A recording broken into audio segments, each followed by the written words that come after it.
Good evening, everybody. Welcome to night 26 of National Poetry Month with yours truly. Here I am talking into my phone again, making a video for the celebration. As always, I've got two poems all set for you guys. Two poems that I picked out just for you.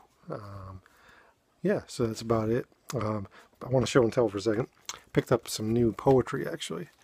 In form of two videos in one book, but like Slam Nation, insanely good movie about slam poetry.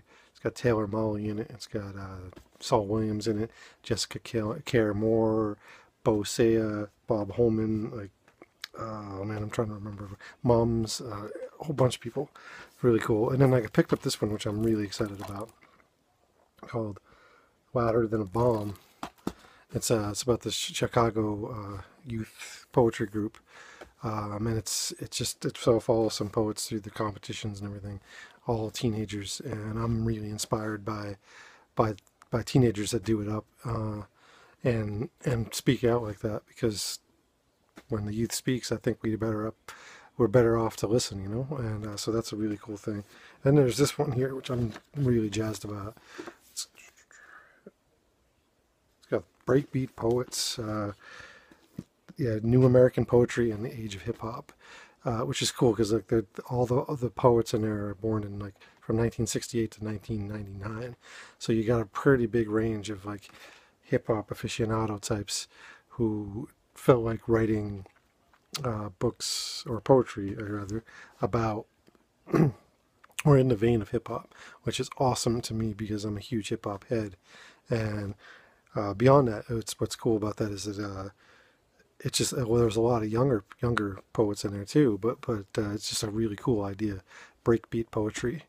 Yeah, it's today's poetry. I'm excited to leaf through that book, and I'll probably have something out of that to read very soon to you, and I'm excited about that. Well, actually, Jessica Care Moore from Slam Nation is in that one as well. She's got some poems in there too. So that was all first things first, but now I'm going to launch into these poems that I'm going to read. One is from me, obviously, one is from someone else, and I always lead off with the someone else. So tonight's poem is from a famed American poet and author, probably, if not the most well-known poet in America, one of them anyway. There's definitely an argument to be made that this is the most popular poet in America, or of American poets anyway. And I want to dedicate this one to my buddy, my brother from another mother, Russ, because it's his favorite writer. His favorite writer is none other than Edgar Allan Poe. And so I'm going to read a poem, not The Raven. That's a little too long for these videos. But this one's called "The Dream Within a Dream." So, without further ado and ridiculousness from me, I'm going to get right into it. This one's for Russ. Take the kiss upon thy brow, and in parting from you now, thus much let me vow. You are not wrong who deem that my days have been but a dream. Yet if hope has flown away in a night or in a day, in a vision or in none, it is therefore the less gone. All that we have seen or seem is but a dream within a dream. I stand amid the roar of the surf-tormented shore, and hold within my hand grains of the golden sand, how few, yet how they creep through my fingers up to the deep, while I weep, while I weep. O God, can I not grasp them in a tighter clasp? O God, can I not save one from the pitiless wave? Is all that we see or seem but a dream within a dream? Edgar Allan Poe, A Dream Within a Dream. And that comes from this little Pocket Posh Classics. Yeah, really was pretty cool. Found it for $7. Anyway, that one was for Russ. A little Poe. Can't go wrong with Poe. One of these days maybe I'll recite The Raven but that's a long one, and I think James Earl Jones does it much better with the help of Homer Simpson. Actually, I have a Christopher Walken version of it too. It's pretty kick-ass as well. But anyway, as I go, I'm going to get into these poems of mine, and I think I've discovered that these poems, I've kind of left the heaviest ones, I think anyway, are the ones that have really affected me from for the second half of the book. This here book, Analog Poems, Shameless Self-Promotion. But I've left some of the ones that are heavier for me to read and share toward the end of the book, or to the middle and to the end. I don't know why that happened. I think in some sense I wanted to kind of, I don't know, really kind of churn it up and as I went, pick up steam kind of thing. So it's all kind of intentional, but at the same time, it's just how the poems seem to flow together too. So without further ado, I want to read this poem to you guys. As you see, like in quite often in what I wear, in how I talk, and some people say I still have an accent. I don't know. I know I have a New England accent, whatever that may mean or sound like, but Boston is a big part of me, and Rakim, of Eric B. and Rakim fame, he said a really cool line.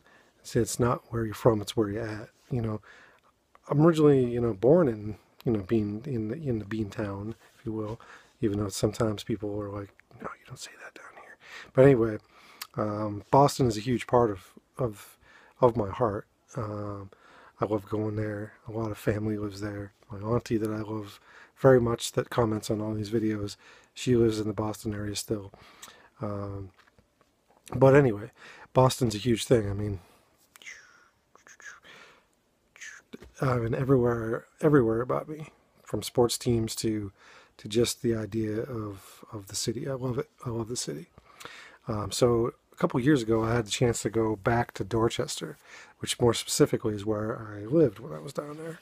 And there's a certain weight that always comes with that. There's a certain there's a certain heaviness that comes with being back in the dot. And this was the first time in a long time I'd been back.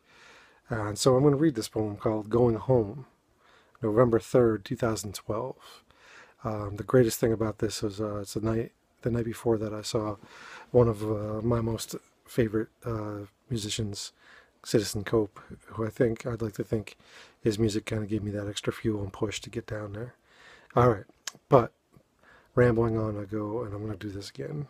All right, Going Home, November 3rd, 2012. There's always been a magnetism about it, like a migrating bird that just knows where to go. It's as natural as that. Without any doubt, this trip was different, though. A pull stronger than gravity itself, so I didn't fight it.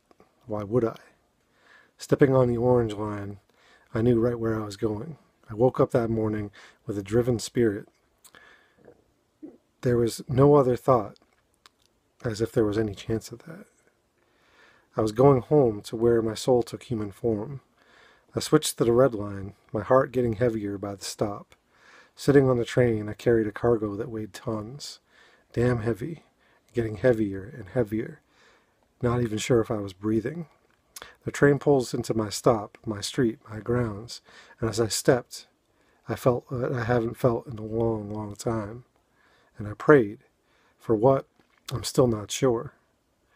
The crisp November air fills my lungs. I'm here. I feel that Dorchester air, sun, breeze. The sun came home.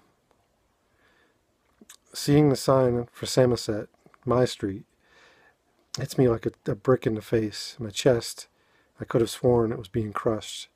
I see that sign, and I cry tears of the most mixed emotions I have ever felt. They say homecomings can be hefty.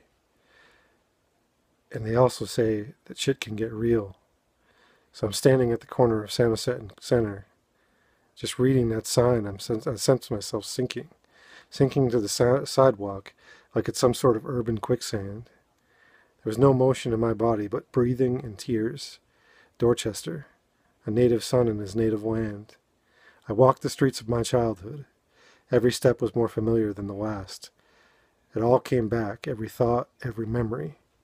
I was back home, and there was no doubt about that. I was baptized there. I spoke to God for the first time here. I started who I am and who I'll be here. I was home again, so I kept walking because I was. Seeing places my mind's eye always let me see and never let me forget. The feeling like I had never left and had been away for too long at the same time. The perfect intersection of then, now, and later.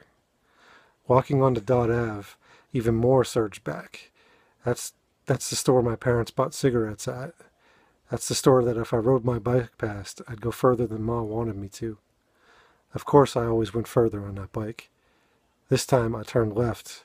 The left took me to the front of St. Mark's. I made my way to Our Lady of the Streets.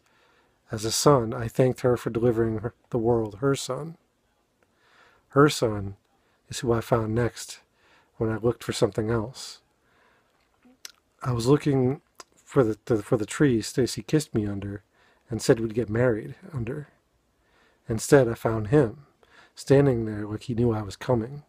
All I could do is ask him to help me to keep asking the right questions, and as warm tears flowed, I knew I would be all right. When that happens, when I'll be all right, I don't know, but I knew that I would, for nothing else other than just that I did know. That's always the way I've done it. I won't ever stop, and he reminded me. I slowly made my way back to the train. I stopped at the corner of my old school, the corner I was sent to when I questioned the sisters too much. The dust of discipline's chalk was still there, and I wondered if those kids asked too many questions too. I smiled as my imagination gave me a menagerie of possibilities. I feel what you're going through, kids. I'm fine, and you will be too. I was and am that work in progress that you are. You are, and you'll be too. Don't ever stop asking. As trips homes can do, so much was confirmed. My yearning for answers will never go stagnant, but so much more than answers is what I want. I want my curiosity intact so that I can keep looking for and asking for the right questions to ask. Going Home, November 3rd, 2012. Like they say it's not where you're from, it's where you're at, but quite often where you're from helps you be where you're at. So I wanted to share that with you. That's my trip back to Dorchester for the first time in a long time, a few years ago. All right, that's about it. That's all I got for you tonight. Heavy stuff. Got a little choked up here and there, I'm sure you noticed. All right. I hope this message and this video finds you well. Happy day 26 of National Poetry Month. Good night, everybody, and one love.